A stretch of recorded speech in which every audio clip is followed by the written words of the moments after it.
C'è chi ama con il cuore e chi non va bene mai.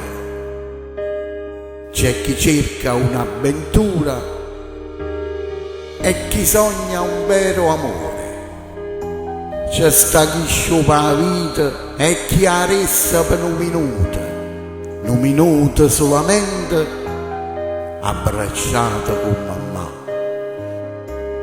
C'è sta chi la tiene ancora e non abbraccia mai.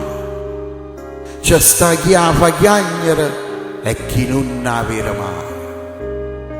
La mamma è l'amore più sicuro del mondo. Chi è che ti va bene più assai una mamma? Chi non la tiene la volesse tenere, e chi la tiene invece che fa? Spesso la risponde e la lascia parlare, senza nemmeno no pochi pietà. Ma esso stesso ti viene a abbracciare e ti dice con cuore: bella mamma. La mamma si apprezza quando si perde e chi la fa soffrire la roba si pente. Tutte figlie, rinda a tutte famiglie, assomigliano un poco a mamma.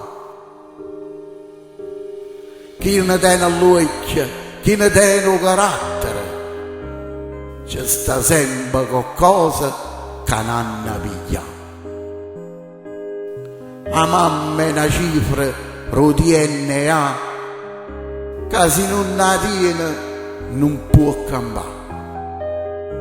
C'è chi vive senza la mamma non si rassegna mai, chi la tiene a pochi metri e non accarezza mai. C'è sta chi ha perso giovane e non si scorda mai, e chi tiene 50 anni e la mamma tiene ancora.